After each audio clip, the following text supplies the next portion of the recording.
이미 주택에 한 채가 있는데 세 채를 받은 거예요. 근데 그 가격이 9,500, 1억 1,500, 9,500. 자, 근데 주택이 하나 있는데 세 채를 더 받으면 4주택자거든요. 근데 이분이 무서운 게 뭐냐면 취득세 중과 될 거 알고 입찰을 한 거예요. 3개가 아니라 6개를 썼다 그랬죠. 어떻게 되는 거예요, 그게? 취득세 중과되면. 안녕하세요. 안녕하십니까. 최근에 저희 학원에 역대급 매도 사례가 지금 쏟아지고 있잖아요. 100% 넘는 수익률로 매도하시는 수강생분들도 많아서 그 사례들 구독자분들께 소개시켜 드리려고 이렇게 카메라 켰습니다. 네, 좋습니다. 아니, 저도 되게 놀랐어요. 낙찰도 받을 수 없는 가격에 입찰을 하는데 받아오시고, 제가 항상 말씀드리는 수익률 40%라는 게 이제 좀 더 올려야 되나 싶기도 해요. 왜냐면 오히려 40%의 입찰을 하면 예전에 받기 어려웠었는데 지금은 너무 잘 받아줘서 더 수익률을 높여서 입찰을 하는데도 막 받아오시니까, 저도 이게 40%라는 게 뭐 10년 전이나 뭐 지금이랑 똑같이 40%가 아니라 시장 분위기나 얼마나 입찰 경쟁이 있냐, 얼마나 정부에서 규제를 하냐에 따라서 사실 유동적이긴 하거든요. 그래서 조금 그런 고민이 들 정도로 많은 우리 졸업생분들이 성과들이 정말 말도 안 되게 가격을 싸게 받아오기 때문에 팔았을 때 남는 돈이 엄청 크다라는 걸 보고 있습니다. 예를 들면 뭐 3천만 원밖에 투자금이 안 들어갔는데 3천만 원을 버는 케이스, 세후로, 그러면 수익률 100%인 거거든요. 그러니까 그게 예전에는 불가능했어요. 근데 지금은 됩니다. 왜 그런가 봤더니 대출이나 세금 문제 때문에 사람들은 줄어들고 있는데 물건들은 많아지는 거죠. 그 물건이 왜 많아지냐면 전세 사고도 있지만 다주택자들이 아니면 주택을 갖고 있는 사람들이 대출 연장이 돼야 되는데 연장이 안 되니까, 연장이 안 되는데 상환을 할 수 없으니까 은행에서 그냥 경매로 넘기는 거죠. 물건은 그렇게 해서 많아지는데 이걸 받을 수 있는 사람은 없어요. 대출이 나와야 되는데 받으려는 사람의 대출도 안 나오잖아요. 그러다 보니 물건이 많아지고 있고 더 싸게 낙찰이 되다 보니 3천만 원 투자해서 3천만 원 버는 투자가 희귀한 케이스는 아니게 됐다, 흔하게 됐다 말씀을 드리고 싶습니다. 우리가 싸게 받는다고 사실 끝이 아니잖아요. 잘 예쁘게 해서 또 뭐 해야 돼요? 팔아야지 돈이 되는 거죠.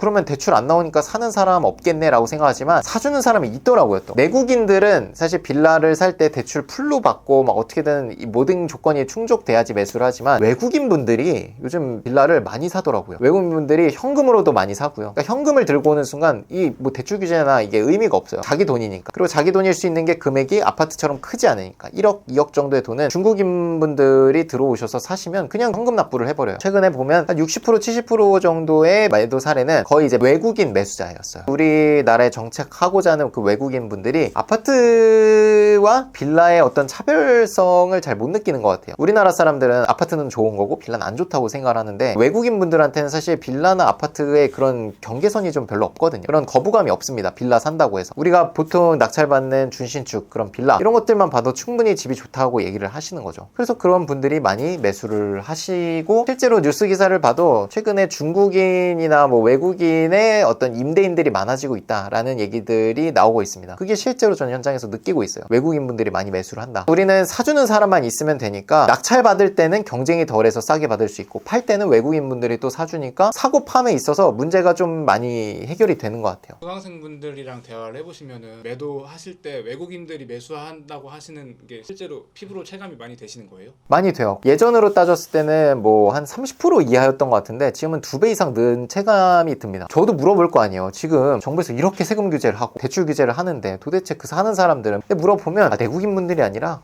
중국인 분이다, 아니면 저기 뭐 다른 뭐 서양 쪽에 계신 분이다, 이렇게 말씀을 하시더라고. 그리고 저는 수강생뿐만 아니라 부동산들이랑도 소통을 많이 하죠. 빌라를 전문으로 중개하시는 분들이 저한테 연락이 많이 와요. 최근에 또 리치스쿨 졸업생분 거 팔았다. 그럼 물어보죠. 누가 산 거냐, 한국 사람이냐 외국 사람이냐를 꼭 물어봐요. 외국 사람이라고 대답하는 비율이 2, 3년 전보다는 2배 이상은 오른 것 같아요. 저희 리치스쿨 졸업생분들은 계속 좋은 수익률로 낙찰 사례, 매도 사례 나오고 있는 리치스쿨 졸업생분들은 어떤 게 다른 건지, 어떤 차별점이 있는지 궁금해요. 일단은 저희 매도 사례를 보시면 나와 있는 거는 낙찰가, 비용, 기간, 대출, 매도까지 오면서의 경험담이 포함되어 있는 게 있거든요. 그 정보가 사실 다가 아니에요. 그건 진짜 우리가 볼 수 있는 정보고 그 이면에는 되게 많은 노력들이 있었을 수 있어요. 그래서 저는 그 물건을 낙찰받고 팔기까지에 정말 잘 해야 되는 5가지 요소가 있다고 생각합니다. 그걸 하나하나 좀 말씀을 드려보면, 일단 내가 제대로 된 물건을 받아야 돼요. 거기서부터 꼬이면 뒤에도 다 꼬입니다. 제대로 된 물건이라고 하면 단타 매도를 하는 거라면 잘 팔려야겠고, 물건 자체가 매수자분들이 선호하는 물건이어야겠죠. 그렇다고 조건이 다 좋으면 또 입찰 경쟁이 또 높아지니까 싸게 낙찰이 안 되거든요. 그래서 이 적당선을 찾는 게 되게 중요해요. 너무 좋은 걸 보면 싸게 낙찰이 안 되고, 너무 안 좋은 걸 보면 싸게 낙찰은 되는데 안 팔리고, 그 중간 지점을 찾는 게 되게 중요합니다. 적당히 잘 팔리면서 적당한 물건에 들어가서 굉장히 싸게 받는 게 중요한 것 같아요. 그게 이제 1, 2번을 다 포괄한 얘기예요. 1번은 잘 팔리는 지역과 물건, 요거는 매도 사례들을 보시면 특징적인 게 있습니다. 공통적인 부분이 많아요. 예를 들면 초등학교 근처라던가 아니면 골목 쪽에 들어간 빌라는 없다던가 엘베 없는 4층 5층은 없다던가 그런 것들을 좀 하나하나 가져오면은 내가 물건 검색을 할 때 그런 것들을 빼면 되잖아요. 그런 조건인 것들, 엘베 없는 5층 이런 것들 빼고 그런 걸 찾는 거죠. 왜냐면 엘베 있는 뭐 4, 5층 이런 것들도 많이 있고 엘베는 없지만 2, 3층도 경매 물건이 많이 있거든요. 그런 걸 보는 거죠. 지역 너무 사실 이거는 눈에 띄죠. 보통 최근에 나온 사례들 보면 거의 부천 아니면 수원 쪽이 거의 한 70% 이상이었거든요. 나도 거기서 보자는 거예요. 물론 남들도 거기를 많이 갈 거기 때문에 경쟁이 좀 붙긴 하겠지만 그래도 초보자 입장에서는 난 생판 모르는 데를 하는 그 불안감보다는 차익이 좀 적더라도 안전한 데 가고 싶거든요. 그래서 잘 팔리는 지역과 물건의 어떤 특징, 싸게 낙찰받는 거. 싸게 낙찰받는 거는 제가 수업 때 말씀드리는 시세조사 방법이랄지 분업님의 어떤 지역별 어떤 매매 사례를 통해서 성수, 뭐 금액대 단위별로 쪼개서 프로그램이 나오거든요. 그 기준에 맞춰서 물건을 검색하는 거죠. 3, 4, 5번도 되게 중요해요. 3번 일단 대출이 몇 프로 나왔는지 나오지만 그 대출이 우리 리치스쿨 졸업생이 받았다고 해서 내가 받을 수 있는 게 아니라고 아까 다른 컨텐츠에서 말씀드렸는데 우리 수강생분이 80% 90% 받았다고 내가 그 대출을 받을 수 있는 건 아니에요. 우리 리치스쿨 졸업생이어야지만 받을 수 있는 대출이었을 수도 있습니다. 리치스쿨 멤버가 아닌 분들은 못 받을 수도 있는 대출일 수도 있어요. 이 대출을 잘 받는 것도 진짜 중요합니다. 대출이 안 나와서 그 보증금 포기하는 경우도 정말 많이 있거든요. 리치스쿨에서는 직속 대출 상담사님 그리고 직속 대출 상담사님도 해결을 못한 분이라면 대부 대출을 연결해 줌으로써 당장 보증금 날리는 거를 막아드린다라는 게 저희의 또 강력한 보호막인 거죠. 실제로 우리 교육을 들으시는 분들이 교육 들으러 오는 게 아니라 이 대출 때문에 오시는 분들도 많이 계세요. 그만큼 대출이 정말 중요합니다. 4번, 5번도 되게 중요합니다. 4번이 뭐냐면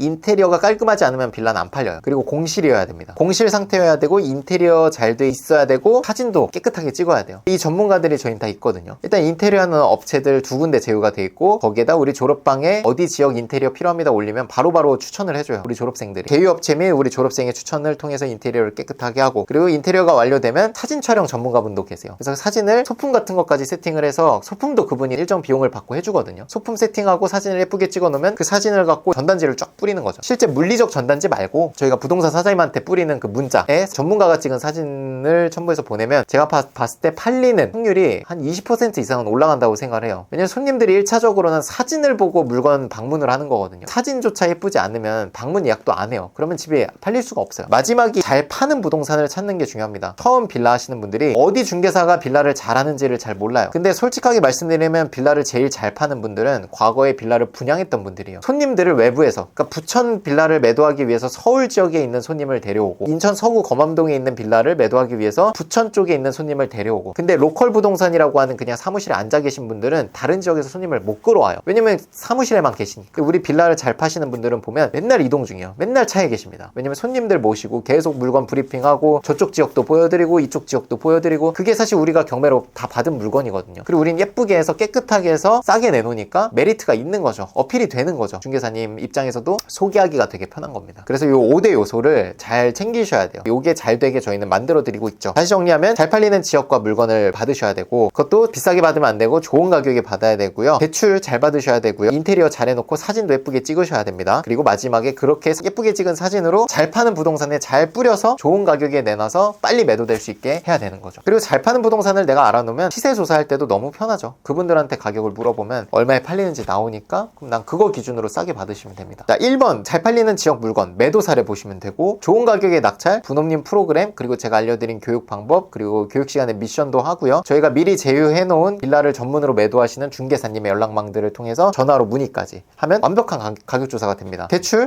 실장님 계시고 우리 대부업 하시는 등대지기님 계시고요. 인테리어 하시는 2개의 제휴업체 그 외에도 제휴돼 있지는 않지만 졸업생분들이 실제 이용한 그런 저가의 가성비 좋은 인테리어 업체 그리고 졸업생분들이 추천한 거니까 신뢰가 훨씬 더 크겠죠. 생판 모르는 사람이 추천하는 것보단. 그리고 아까 말씀드린 잘 파는 부동산 내놨을 때 잘 파는 부동산들의 물건을 내놔야 되는데 그 부동산들이 이미 확보가 돼 있다. 그래서 내가 하나하나 알아보는 시간을 훨씬 단축시킬 수 있죠. 연락망들이 미리 정리가 저희는 엑셀에 돼 있으니까. 그럼 저희 리치스쿨 졸업생분들은 방금 말씀하신 5가지 요소를 잘 활용해서 지금 100% 넘는 수익률을 보신 분들이 많은데 수익 사례도 한번 소개해 주시죠. 좋습니다. 라이브 때도 한번 얘기를 했던 건데 다시 한번 좀 강조를 드리고 싶어요. 그저 그런 물건이면은 사실 경쟁이 또 치열하다고 생각할 수 있고 다주택자이신 분도 계실 것 같아요. 그래서 저 같은 다주택자분들이 보통 이제 뭘 하시냐면 수도권에 1억 이하, 지방에 공시가 2억 이하 아니면 오피스텔을 하는데 야 수도권에 1억 이하가 어디 있냐라고 말씀을 많이 하세요. 그래서 제가 가져왔습니다. 이 첫 번째 물건은 공시지가가 1억 이하예요. 그래서 감정가가 1억 6,900이고 대신 이제 준신축인데 1억 이하일 수 있는 건 면적이 굉장히 작습니다. 지금 보시면 전용 면적이 9.5평이에요. 9.5평짜리가 어떻게 매도가 되냐, 가족 단위로 못 들어오는데. 왜냐면 보통 가족 단위로 들어올 수 있어야 매수를 하는 거거든요, 실거주로. 근데 이 집은 9.5평인데 방이 3개, 화장실 하나예요. 그러니까 방이 3개니까 가족 단위가 가능하죠. 근데 9평이 어떻게 방 3개가 될까 생각을 해보면 우리가 표면상으로 볼 수 있는 건 이제 전용 면적인데, 사실 빌라는 전용 면적이 똑같이 10평이라고 다 똑같이 10평이 아닙니다. 서비스 면적이 들어가 있는 집도 있고 빠져 있는 집도 있어요. 그럼 더 작을 수도 있고 더 클 수도 있다는 얘기예요. 그렇죠. 근데 그거는 어디서도 확인이 안 돼요. 그걸 아는 사람은 두 사람만 알고 있어요. 건물을 지은 사람과 그 건물을 분양했던 사람만 알고 있습니다. 중개사. 그러면 낙찰 받으시는 분들은 어떻게? 일단은 우리가 볼 수 있는 건 전용 면적밖에 없긴 해요. 근데 도면을 통해서 힌트를 얻을 수는 있습니다. 자, 이 물건도 9평인데 방 3개가 나올 수 있었다는 건 서비스 면적 없이는 불가능해요. 예를 들면 오피스텔 9평이면 원룸인데 어떻게 방 3개를 그 원룸에서 쪼개겠어요. 그러니까 똑같은 면적 9평이 아니라는 거예요. 아, 평수는 작지만 방 개수가 많다. 이러면 가족 단위가 또 들어올 수 있고 서비스 면적이 포함됐다는 걸 유추할 수 있기 때문에 내가 실제 문 따고 들어가지 않아도 요거는 서비스 면적까지 내가 받으면 한 12평 정도 되겠구나라는 게 간접적으로 유추가 가능합니다. 보통 한 3평, 4평 정도가 서비스 면적이거든요. 물건 중에는 9평이지만 진짜 그냥 9평인 게 있어요. 그거는 아마 방이 하나밖에 없을 거예요. 근데 얘는 방이 3개인 거 보니까 그게 이제 유추가 됐고. 그러면 9평이면은 그거에 맞게 공시지가도 그만큼 작게 책정이 되는 거예요? 네, 공시지가는 무조건 전용 면적 요것만 봐요. 그러면은 서비스 면적이 있는 게 훨씬 큰 메리트. 당연하죠. 너무 커요. 예를 들면 뭐 50평짜리 집이면 비율이 10%도 안 되는데 찍기캐 10몇 평짜리인데 3평, 4평이면 거의 한 30%, 40%가 집이 넓은 거거든요. 다른 똑같은 평수의 집보다. 그러니까 메리트가 큰 거죠. 그래서 이 집이 얼마에 매도가 됐냐면 1억 2,800에 낙찰받고 1억 8천에 매도가 됐습니다. 1억 8천에 매도가 되려면 투룸이랑 비교가 됐을 것 같아요. 투룸인데 좀 방이 크고 하지만 방이 2개인 거고 얘는 좀 작겠죠. 그래도 서비스 면적이 있어도 작을 건데 그래도 방이 3개니까 제가 봤을 때 이건 한 투룸 정도 가격에 거래가 됐어요. 원래는 이제 방 하나도 나오기 힘든 그 평수인데. 그래서 이게 4달 만에 1억 2,800에 낙찰받고 1억 8천에 매도했고요. 부대 비용 다 빼고 해도 순수익이 3,800이에요. 투자금이 얼마가 들어갔냐면 이거 90% 대출 받아가지고 투자금이 한 2천만 원 밖에 안 들어갔어요. 그러니까 거의 수익률이 200% 넘게 나오는 겁니다. 200% 가까이 나오는 거예요. 2천만 원 투자해서 3,800을 벌었으니까 190%네요. 제가 이제 말씀드린 수익률 40%는요 대출 80%로 가정을 하고요. 세금도 한 15% 정도로 가정을 하거든요. 그리고 100% 이상이 나올 수 있는 건 대출이 10% 더 나오는 부분도 있고 투자금이 줄어드니까. 그리고 보통 제가 알려드린 방법대로 시세 조사를 하잖아요. 그거보다 비싸게 팔리는 경우가 비일비재합니다. 왜냐면 보수적으로 전 조사하라고 항상 교육 때 말씀을 드려요. 사고가 나더라도 내가 가격을 보수적으로 조사했으면 웬만하면은 손실이 안 나요. 근데 내가 너무 높은 가격으로 조사하면 그거보다 싸게 팔아야 되기 때문에 또이또이가 되거나 돈이 안 남을 수도 있습니다. 제가 그래도 자랑스럽게 생각하는 건 굉장히 보수적인 가격으로 조사했음에도 그거보다 훨씬 싸게 받고, 근데 실제 매도했을 때 이거보다 비싸게 파니까 수익률이 2배가 되고 대출이 10%가 더 나오니까 또 올라가고 해서 이렇게 200%에 가까운 수익률이 나오게 됩니다. 다른 사례도 있나요? 다음 사례를 보면 제가 이제 항상 강조하는 이제 공동담보가 있습니다. 이것도 수익률이 100%가 월등히 넘습니다. 방금 전에 뭐라고 말씀드렸냐면 조사한 시세보다 비싸게 팔리는 경우가 많다라고 말씀드렸는데 요건 진짜 말도 안 되게 또 비싸게 파셨거든요. 이미 주택이 한 채가 있는데 3채를 받은 거예요. 공동담보 10몇 개 나온 것 중에 3개를 받으신 거예요. 한 6개 넣어가지고. 근데 그 가격이 9,500, 1억 1,500, 9,500. 자, 근데 주택이 하나 있는데 3채를 더 받으면 4주택자거든요. 이러면 뭐가 발생되죠?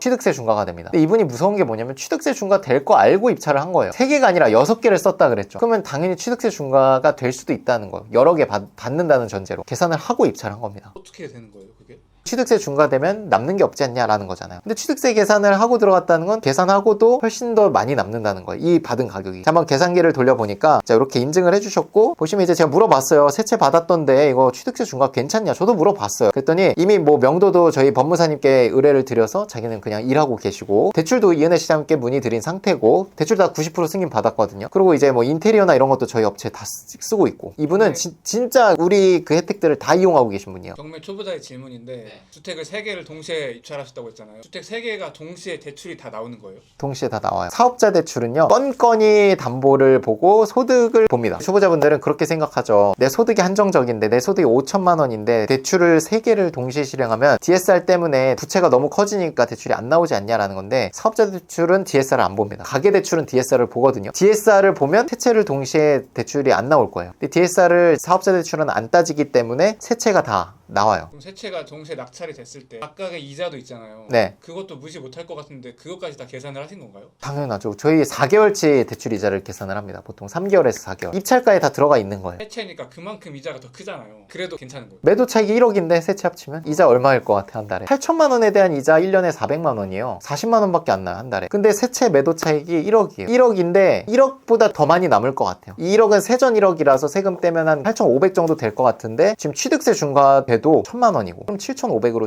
줄어도 남는 게 훨씬 크죠. 제가 지금 보여드릴게요. 걱정하는 거 다 들어가 있습니다. 이분이 그 부산 오피스텔 열채 받은 분이에요. 그거 계산 안 했을 것 같아요. 다 했습니다. 취득세 8% 난 하나만 8% 낼 줄 알았던 이미 주택이 있어서 8% 12%까지 내요. 그걸 계산을 해봤더니 1억 3천짜리를 9,500에 1억 5천짜리를 1억 1,600에 1억 3천짜리를 9,500에 받은 거예요. 세전 매도 차익의 세 채를 다 합치면 1억이고요. 취득세 8% 12% 계산하고 1.1%까지 계산하면 2천만 원. 그러면 1억에서 2천 주니까 8천만 원이 남죠. 기타 부대 비용 500만 원, 소득세 1,000만 원, 그리고 뭐 대출이자 500만 원 계산을 해도 남는 게 6천만 원 정도 돼요. 근데 무서운 게 뭐냐면 지금 한 채가 팔렸거든요. 한 채가 1억 5천에 조사한 거를 얼마에 팔았냐면 1억 8천에 팔았어요. 그럼 한 채로 지금 3천이 더 남았거든요. 세후 수익이 지금 예상이 6,500인데 지금 1억이 넘을 것 같아요. 투자금이 5,800이 들어갔고 수익률이 112%입니다. 세금을 12% 8%를 내도 수익률이 100%가 넘어요. 그 12% 8% 내는 거를 여러 채를 함으로써 희석시킨 거죠. 그 차익으로 그냥 덮어버린 거죠. 세금이 그렇게 중과될 줄 모르고 낙찰받으면 사고인데 알고 받았다니까요. 그러니까 다 계산이 들어가 있어요. 대출도 그렇고. 그리고 실제 매도된 게 낙찰을 1억 1천에 받은 거를 1억 5천 보고 들어갔는데 1억 8천에 매도가 됐어요. 최근에. 그러면 1억 1천에 받아서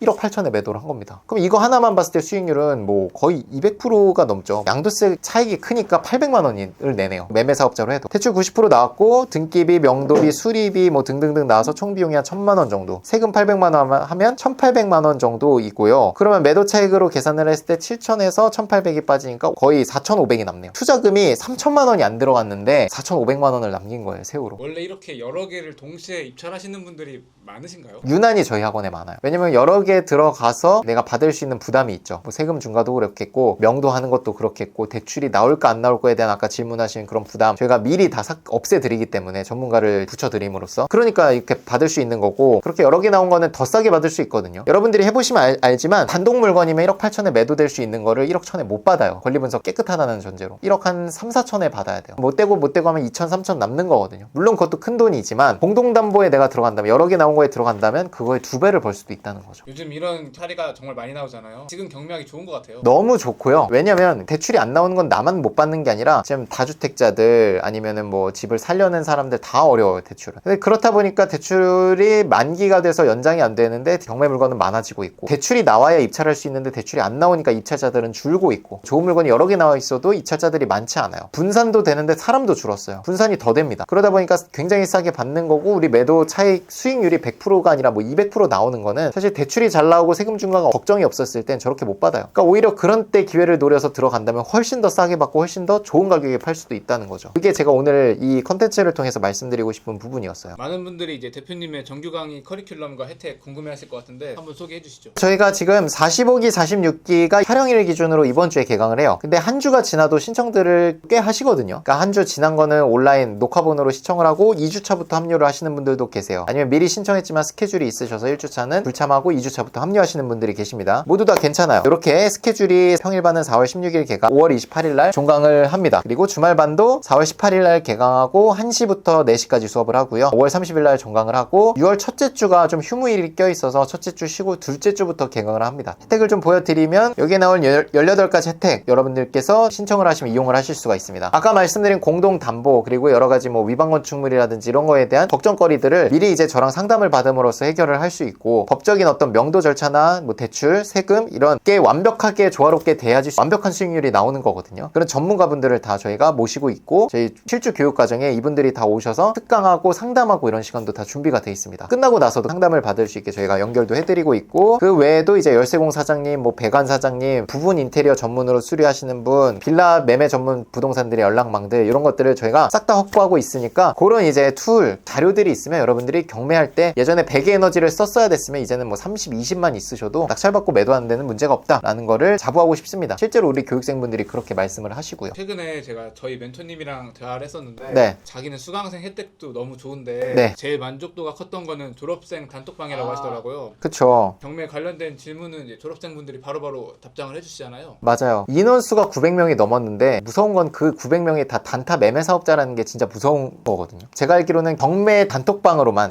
단톡방으로만 봤을 때는 900명까지 모은 학원은 없는 걸로 알고 있어요. 그런 커뮤니티가 없거나 아니면 900명까지는 아니어도 뭐 소수이거나. 근데 인원이 많아지니까 채팅방이 굉장히 활발합니다. 여러 가지 뭐 번개 같은 모임도 하고 임장 모임 같은 것도 많이 주최를 하는 것 같고, 가장 강력한 건 이제 급하게 뭔가를 물어봐야 될 때 이메일로 저한테 물어보거나 아니면 카톡으로 저한테 주시면 제가 늦게 볼 수도 있거든요. 그때 이제 단톡방에 올리시면 900분 중에 한 분이라도 보면은 답장이 바로바로 나갑니다. 거기에는 이제 졸업생뿐만 아니라 세무사님, 인테리어 실장님, 법무사님이 계시기 때문에 세금적인 거나 법률적인 것도 다 같이 해결이 가능하다는 걸 자랑하고 싶은데, 이거는 들어와 보시면 압니다. 너무 좋다는 걸. 무료 강의도 조금 바뀌어가지고 여기 리치스쿨 홈페이지에 들어오셔서 여기 제가 링크를 달아 놓을게요. 여기에서 이제 신청을 해주시면 그 링크가 나올 겁니다. 거기에 입장해 계시면 저희가 매일 신문기사, 낙찰 매도 사례, 그리고 매달 둘째 주, 넷째 주 화요일 저녁 9시에 제가 무료 줌 강의를 합니다. 경매에 대한 어떤 팁들 한두 개씩 가져와서 또 설명을 드릴 테니까 무료 강의를 통해서 좀 레벨업을 하고 싶다, 얼마든지 좋습니다. 들어오셔서 특강을 듣고 특강 때 또 질문도 받으니까 그 시간을 활용해서 질문을 하셔도 좋을 것 같습니다. 낙찰 사례, 매도 사례 계속 꾸준히 단톡방에 올려드리잖아요. 그것만 해도 공부가 되게 많이 되신다고 하더라고요. 그럼요. 이게 수능으로 치면은 기출문제집 풀어보는 겁니다. 근데 기출문제집 풀 때 사실 혼자 하는 거랑 선생님이 옆에 있어서 왜 이게 정답이고, 왜냐면 정답지만 있는 거잖아요, 매도 사례집은. 이게 왜 정답인지 설명을 드려야 되니까 작게나마 제가 줌 라이브를 하는 거고, 그때 이제 매도 사례 분석도 해드리거든요. 그리고 이제 진짜 내가 그냥 편하게 전문가를 같이 끼고 하고 싶다 하면은 이제 저희 수업을 들으시면 되는 거고. 그렇습니다. 수고하셨습니다. 고생 많았습니다.